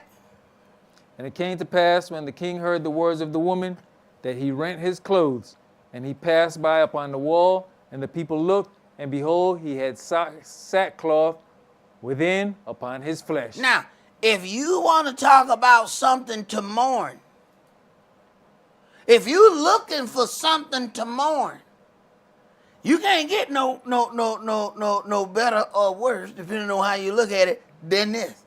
Go ahead. Then he said, Elohim do so and more also to me, if the head of Elisha the son of Shaphat shall stand on him this day. All right. So understand when he talks about, or these things were prophesied, eventually when these sieges came, there were other events that took place, but what is focused on is just losing the building. That is what the major focus seems to be on. Now, I want you to read this writing here. Go to the next graphic, and this is the history. You'll find this, in the Wars of the Jews, written by Josephus. Go ahead. Josephus says that Caesar gave orders that they should now demolish the whole city and temple, except the 3 towers, Phasaelus, Hippicus, and Meriamim, and a part of the western wall, but all the rest was laid so completely, even with the ground, by those who dug it up from the foundation, that there was nothing left to make those who came thither believe that it had ever been inhabited. Book 7, containing the interval of about 3 years, from the taking of Jerusalem by Titus to the sedition at Cyrene. Chapter 1, how the entire city of Jerusalem was demolished, excepting the 3 towers, and how Titus commended his soldiers in a speech made to them, and distributed rewards to them, and then dismissed many of them.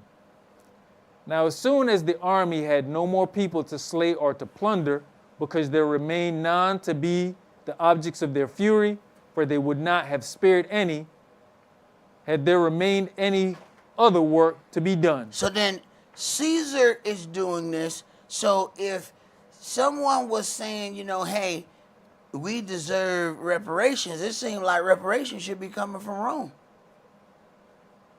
We're talking about some serious things that have been committed. Go ahead.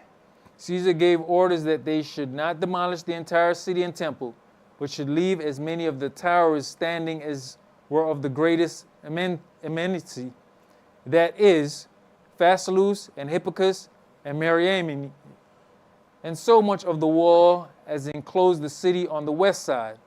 This wall was spared, in order to afford a camp for such as were to lie in garrisons, as were the towers also spared, in order to demonstrate to posterity what kind of city it was and how well fortified, which the Roman valor had subdued. But for all the rest of the wall, it was so thoroughly laid even with the ground by those that dug it up to the foundation, that there was left nothing to make those that came thither believe it had ever been inhabited. This was the end which Jerusalem came to by the madness of those that were for innovations, as a city otherwise of great magnificence and of mighty fame among all mankind. All right. So when people try to tell you that they banging their head against the wall of the temple, history says that's a lie, and Yahshua says that's a lie. Yahshua said there will not be one wall standing here. Okay? The history that Josephus wrote concerning Jerusalem says that they knocked down every part but kept a few things, but it wasn't a part that went to that temple. He specifically said, oh, that temple, knock it all the way down. So when somebody tell you today, you know, we went to the holy city and we put our prayers in the little holes and we banged our heads on the wall, you did some head banging, but it wasn't no, it wasn't on no temple wall. I can tell you that. See, and Josephus wrote this very old writing. No. That ain't what they're banging their head on. And I don't care how many things you get to chant or say or whatever. That's some ritual that may go back somewhere else, but it's not rooted and grounded in this book. Let's go to Zechariah chapter 10. See, the very ones who will accuse you of dealing with your belief system, if you stay the course, you'll be able to discover that they just doing, you know, misdirection so that you won't understand what's really happening. Zechariah chapter 10, and let's read verses 1 through 12. Ask you of Yahweh rain in the time of the latter rain. So Yahweh shall make it bright clouds, and give them showers of rain to everyone grass in the field. For the idols have spoken vanity, and the diviners have seen a lie, and have told false dreams. And have told false dreams. Go ahead. They comfort in vain. They comfort. These false stories comfort individuals. It makes them feel good about a situation that really does not exist. Go ahead. Therefore they went their way as a flock. They were troubled, because there was no shepherd. Mine anger was kindled against the shepherds, and I punished the goats. For Yahweh of hosts has visited his flock, the house of Yehudah, and has made them as his goodly horse in the battle. Out of him came forth the corner, out of him the nail, out of him the battle bow, out of him every oppressor together. And they shall be as mighty men, which tread down their enemies in the mire of the streets in the battle. And they shall fight, because Yahweh is with them, and the riders and horses shall be confounded. And I'll strengthen the house of Yehudah, and I'll save the house of Yosef, and I'll bring them again to place them, for I have mercy upon them, and they shall be as though I had not cast them off, for I am Yahweh their Elohim, and I will hear them. And they of Ephraim shall be like a mighty man, and their heart shall rejoice as through wine, yea, their children shall see it and be glad. Their heart shall rejoice in Yahweh. I will hiss for them and gather them, for I have redeemed them, and they shall increase as they have increased. And I will sow them among the people, and they shall remember me in far countries, and they shall live with their children and turn again. And I'll bring them again also out of the land of Egypt, and gather them out of Assyria, and I'll bring them into the land of Gilead and Lebanon, and place shall not be found for them. And he shall pass through the sea with affliction, and shall smite the waves in the sea, and all the deeps of the river shall dry up, and the pride of Assyria shall be brought down, and the scepter of Egypt shall depart away. And I'll strengthen them in Yahweh, and they shall walk up and down in his name, says Yahweh. All right. Let's go to Isaiah chapter 26. Isaiah chapter 26. So regardless as to how the situation may look, Oh, Yahweh is about to do a great work in showing the earth who his children are. See, for him to redeem, and this is the thing that they really don't see. For Yahweh to redeem some people who have been given an army and been given all of these things, how does he get glory out of that? Matter of fact, it says, I will not give my glory to another. At this point, you have people who just came over and said, hey, man, hurry up and give us the weapons so we can hurry up and do this job. Well, wait a minute. Who get the glory from that job then? Yahweh said, I'm not going to give my glory to another. Isaiah 26, and let's start that at verse 1. In that day shall this song be sung in the land of Yehuda. We have a strong city. Salvation Elohim appoints for walls and bulwarks. Open you the gates, that the righteous nation which keeps the truth may enter in. You will keep him in perfect peace, whose mind is stayed on you, because he trusteth in you. Well, wait a minute. He's got to move us to the point where we trust on him. We're not going to like how he has to do that, though. Go ahead. Trust you in Yahweh forever, for in Yahweh Elohim is everlasting strength. For he bringeth down them that dwell on high, the lofty city. He lays it low. He layeth it low, even to the ground. He brings it even to the dust. The foot shall tread it down, even the feet of the poor, and the steps of the needy. The way of the just is uprightness. You, most upright, does weigh the path of the just. Yea, in the way of your judgments, O Yahweh, have we waited for you. The desire of our soul is to your name and to the remembrance of you. With my soul have I desired you in the night. Yea, with my spirit within me will I seek you early. For when your judgments are in the earth, the inhabitants of the world will learn righteousness. Wait a minute. When your judgments are in the earth, the inhabitants of the world will learn righteousness. Read the next line. Let favor be showed to the wicked, yet will he not learn righteousness. There you go.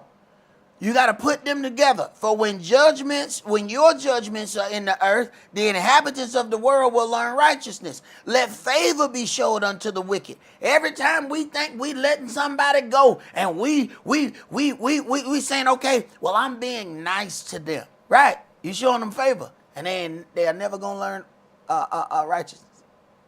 Show favor unto the wicked and they will not learn righteousness.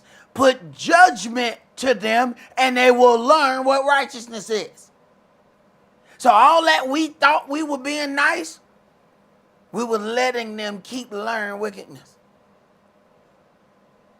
Go ahead. I want to start at verse 10. Let favor be showed to the wicked, yet he will not learn righteousness. In the land of uprightness will he deal unjustly, and will not behold the majesty of Yahweh. Right. And if Yahweh says, I'm going to provoke you to jealousy with a foolish nation, he said, all right, you couldn't see what you did. So I'm going to make you go over there and stand next door and watch somebody sit in your house and do all the stuff that you did, and you tell me what it looked like. See, it's one thing to see it when you're in your house. Go next door. Matter of fact, don't even go next door. You going to stand outside. You ain't going to have no house and then look into your old house and see the stuff that's being done in it. Now, do you understand my position? But let us hear the conclusion of this matter. Let's go to Isaiah chapter 42. Isaiah chapter 42. And we're going to start that at verse 1. Behold my servant whom I uphold, mine elect, in whom my soul delights. I have put my spirit upon him, he shall bring forth judgment to the Gentiles. Wait a minute now. While everybody else is getting ready for some kind of love fest, Yahweh keep talking about judgment.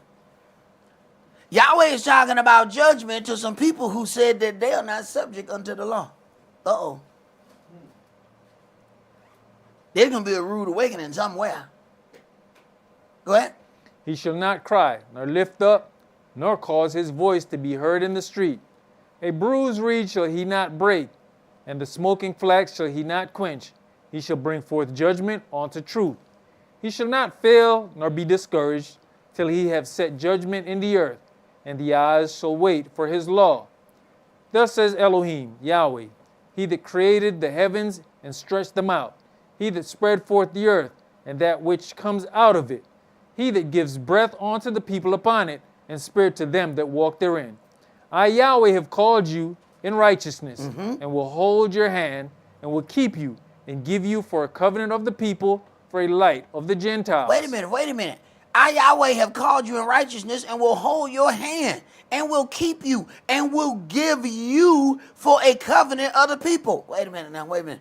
I don't think you understand just how deep that can go. If he give you, wait a minute, what do you mean give you? Wait a minute. Yahshua was sacrificed for us. Oh, I'm sorry. I don't guess we understood our role in this. I don't think you understand your role in it.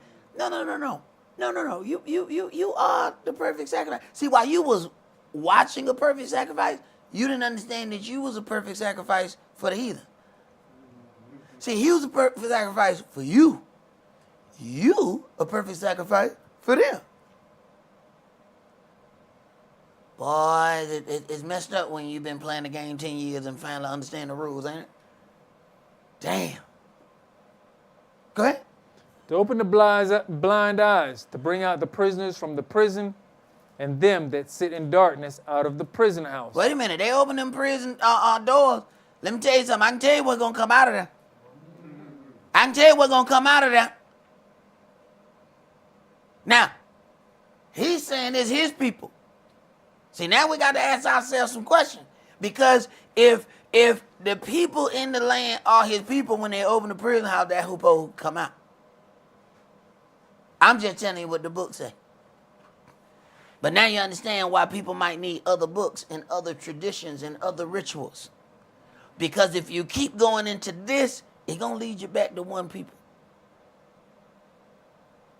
Go ahead. I am Yahweh, that is my name, and my glory will I not give to another. Well, wait a minute. If another country is giving all of the things to subdue Israel's enemies, isn't that nation gonna get the glory? Isn't Yahweh giving his glory? Yahweh's no. When it come down to doing that, I'm gonna do it. Why you think he said when he was dealing with Gideon, now there's too many of y'all? Because if y'all go down, y'all gonna think y'all did it. Separate, send some of these men home. I don't need all them people. No, Yahweh want to do an enormously wonderful deed with a small amount of people. That way you know it was him.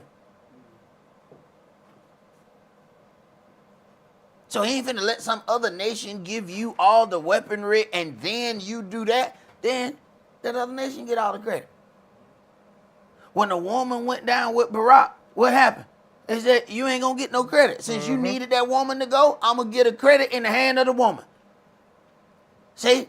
It ain't just, it's knowing the other situations. That's how you know how he gonna look at something. So if a other nation is giving you all the weaponry and all the money to do it, that's who getting the glory. Go ahead. Neither my praise to graven images. Behold, the former things are come to pass, and new things do I declare.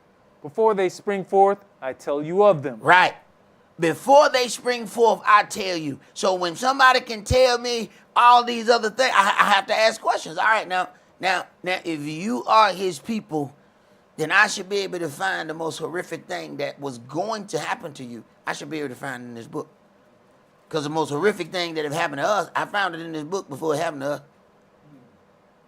I found it written in the early part of this book, and it hadn't happened to us. But then when it happened to us exactly how it was written in this book. Go ahead. Sing unto Yahweh a new song, and his praise from the end of the earth.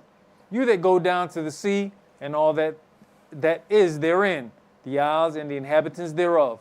Let the wilderness and the cities thereof lift up their voice, the villages that Kedar does inhabit. Let the inhabitants of the rocks sing. Let them shout from the top of the mountains. Let them give glory unto Yahweh and declare his praise in the islands. Yahweh shall go forth as a mighty man. He shall stir up jealousy like a man of war. He shall cry, yea, roar. He shall prevail against his enemies. I have long time holden my peace. I have been still and refrained myself. Now will I cry like a travailing woman. I will destroy and devour at once. This is the Elohim that don't nobody want to see. See, they want to tell you about the love of God. They don't want to talk about this one. That's why when you're having a conversation, you have to ask those questions. Are we talking about the Elohim of this book, or are we talking about the God in your mind? Because I can't win with the God in your mind, because you have already perceived actions of him. See, if we deal with the Elohim that's in this book, then I have written actions that I'm going to be dealing with. You're going to be dealing with perceived actions with somebody else about what they think, feel, and believe. So if we're going to have a discussion, let's have a discussion based on something. What is our focal point? And you have to ask that with all types of individuals, because you may be having a conversation with somebody else and you might find out that they have a different book. When you're talking to these other people and their traditions ain't coming from this book. It's coming from a set of books. I'm talking 20, 30, a volume of 20, 30 other books in just one set. Then there's a whole nother over here that's got 50 books on. So whoa. What is going to be the basis of our discussion? Go ahead. I'll make waste mountains and hills and dry up all their herbs, and I'll make the rivers islands, and I'll dry up the pools. I'll bring the blind by a way that they knew not. I'll lead them into paths that they have not known. I'll make darkness light before them, and crooked things straight. These things will I do unto them, and not forsake them. They shall be turned back. They shall be greatly ashamed that trust in graven images, that say to the molten images, you are our gods. Hear, you deaf, and look, you blind, that you may see.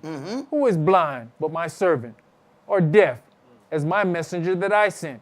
Who is blind as he that is perfect, and blind as Yahweh's servant? Seeing many things, but you observe not, opening the ears, but heareth not. Yahweh is well pleased for his righteousness' sake. He will magnify the law and make it honorable. He will magnify the law. Other people are trying to do away with the law. He will magnify the law and make it honorable. Yahshua says, I did not come to destroy the law, but to fulfill. He said, in no wise shall one jot or one tittle shall in no wise pass from the law till all be fulfilled. Yet you got a whole sect of people who are trying to completely do away with the law. And it does not coincide with what Yahweh or what Yahshua says. Go ahead. But this is a people robbed and spoiled. Now he's telling you about his people now. Go ahead. They are all of them snared in holes, and they're hid in prison houses. Wait a minute. Hid in prison houses. You understand? Prison got levels. Prison got levels. Everybody don't get to go in the yard. He said they hid. They hid in prison house. You go by a prison and it just looked like one fence. It's 10,000 dudes over there. You don't ever see them 10,000. You can write, they hid. They in the middle of a neighborhood. There's 10,000 people in one place, but you'll never know it.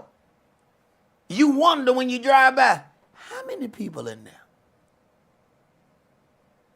They hid. Go ahead. They are for a prey and none delivers. They are for a prey, right. They got locked up on trumped up charges. Even the one that Rick Ross named himself after, he realized, he said, man, if I had been selling crack, I would have never got out. I would have been doing 100 years in prison. But because I went to another area and they wanted powder, which is what's sold in the white area, I got caught with truckloads. I still got less time. Because I had the kind that they don't give you time for. See, the kind in the black neighborhood is the time they give you, the kind they give you time for. See, everybody figures this out. They've been playing the game long enough. They learn how to play the game. Go ahead. For a spoil, and none says restore. Who among you will give ear to this? Who will hearken and hear for the time to come? Who gave Yaakov for a spoil and Israel to the robbers? Did not Yahweh? Okay. But see, we walking around trying to blame everybody else. We find every white person. Because you white people It did this to us. No. That was your God that did this to you. You can go and have many forums you want with the Gentiles. They can't fix your issue because they didn't start your issue. They dealt with what was available. Yahweh put an open candy dish on the table, and you can't get mad at everybody because they went and got all the damn peppermint. Watch out there when that peppermint get put on that. Watch out. Brothers act like they just invented peppermint yesterday.